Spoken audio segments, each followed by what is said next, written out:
Morning বন্ধুরা, কেমন আছো? নিশ্চয়ই ভালো আছো, আর আমিও ভালো আছি। যেহেতু আজকে সরস্বতী পুজো, আজকের দিনটা তো স্পেশালি দিন, তো আমি ঝটপট এইদিকে কাজগুলো গুছিয়ে নিয়ে তোমাদের দেখাবো যে গ্রামাঞ্চলে সরস্বতী পুজো কেমন হয় কি না। তো ভিডিওটা প্রথম থেকে শেষ পর্যন্ত দেখতে থাকো, তাহলে বুঝতে পারবে। তো দেখো বন্ধুরা, এইদিকে সবাই মিলে কলা বাছা শুরু করেছে। যেহেতু সরস্বতী পুজোয় বিজোড় কলা লাগে, ওই জন্য কোন কলাটা বিজোড় আছে, মানে কোন ছড়াটা বিজোড় আছে আর কি, সেই ছড়াটা বেছে নিয়ে যেতে হবে। তো দেখো বন্ধুরা, আমার দুই মেয়ে সেজে গুজে কোথায় যাচ্ছে। তো চলো, কোথায় যাচ্ছে তোমরা গেস করো, আর থাম্বনেল তো দেখেই বুঝতে পেরেছো কোথায় ওরা যেতে পারে। তো চলো গিয়ে দেখাচ্ছি। এই দেখো আর একজন হচ্ছে কালু। আর তো আমাদের গ্রামে পুজোটা হচ্ছে বেশি দূরে না, তো চলো গিয়ে দেখাচ্ছি। তো দেখো বন্ধুরা, আমি তো চলে এসে গিয়েছি মণ্ডপের কাছে।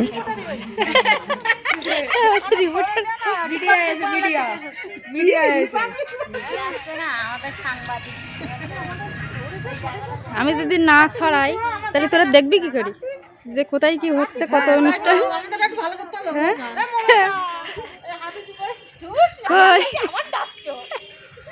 এই তো দেখাচ্ছি।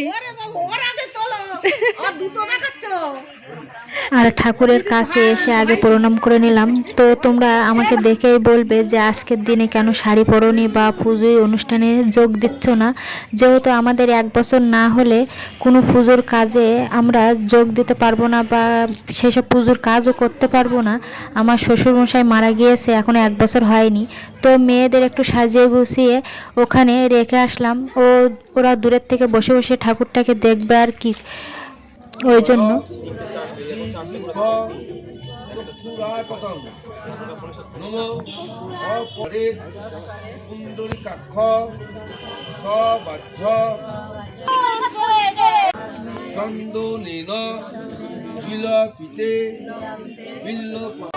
ভাগে বিদ্যে কমলোচনে বিশ্বরূপে বিশাল। তো দেখো বন্ধুরা, তোমরা তো দেখলে অঞ্জলি হয়ে গেছে, আর ব্রাহ্মণ এখন আরতি করছে। তো দেখো, আমি দূরের থেকে ভিডিও করে করে তোমাদের দেখাচ্ছি যে আমাদের গ্রামে কেমনভাবে পুজো হয়। আর এইখানে সব জায়গায় এই সরস্বতী পুজোটা হয়, ওই জন্য লোকজন খুবই কম। তো আমার মেয়েরা প্রসাদ নিয়ে বাড়ি চলে আসছে দেখুন। আর সন্ধ্যাবেলা হোম হবে আর আরতি হবে, সেসবগুলো তোমাদের ভিডিও তুলে ধরবো। তো দেখো বন্ধুরা, আমি সন্ধ্যাবেলা চলে এসেছিলাম। তো এইদিকে অলরেডি তো শুরু হয়ে গেছে হোম করার জন্য, সেই সব গোছানো হচ্ছে। তো দেখো বন্ধুরা, ব্রাহ্মণ তো হোম শুরু করে দিয়েছে। তো এবার দেখার পালা হোমটা কত সুন্দরভাবে ফুটে ওঠে আর কি।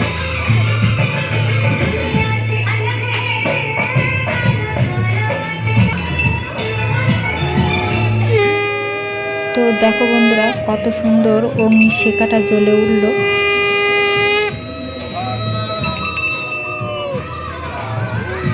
তো তোমাদের এইসবগুলোই অনেক ভিডিও সরস্বতী পুজোয় হোমগুলো বা আরতি দেখায় না। তো ভিডিওটা দেখতে থাকো, পরপর সব কিছুই নিয়মকরণ আমি দেখাবো যে সরস্বতী পুজোয় কীভাবে হোম করা হয়, বা আরও কিছু নিয়ম আছে সেসবগুলো দেখাবো।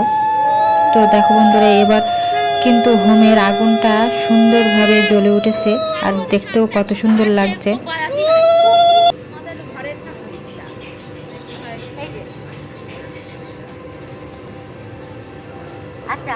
তো দেখো, হোমে কলা দেওয়া হয়েছে, আর দুটো বাচ্চাদের ব্রাহ্মণের গায়ে শুয়ে রাখতে হয়। তো এখানে মেয়েদের হয় না, ছেলেরা, ওই জন্য দুটো ছেলে বাচ্চাদের ওখানে গা শুয়ে কি সব নিয়ম করানো আছে সেগুলো করে নিল ব্রাহ্মণ। আর এইদিকে দেখুন, দুধ গঙ্গা জল দিয়ে হোমটাকে লেবানো হচ্ছে। এবার এর থেকে যে ছাইটা হয় ওটা নিয়ে সবার কপালে ছুঁয়ে দিল ব্রাহ্মণ।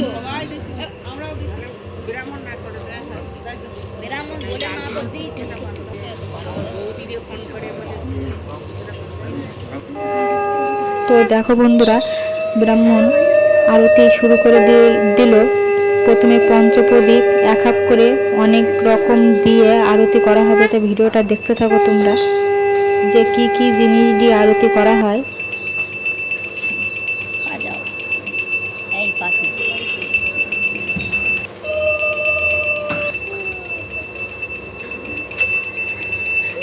এইসবগুলোর অতটা নাম জানি না, ওই জন্য তোমাদের বলতে পারছি না। তোমরা দেখতে থাকো যে এই আরতি কত রকম জিনিস দিয়ে ঠাকুরকে প্রদান করা হয়।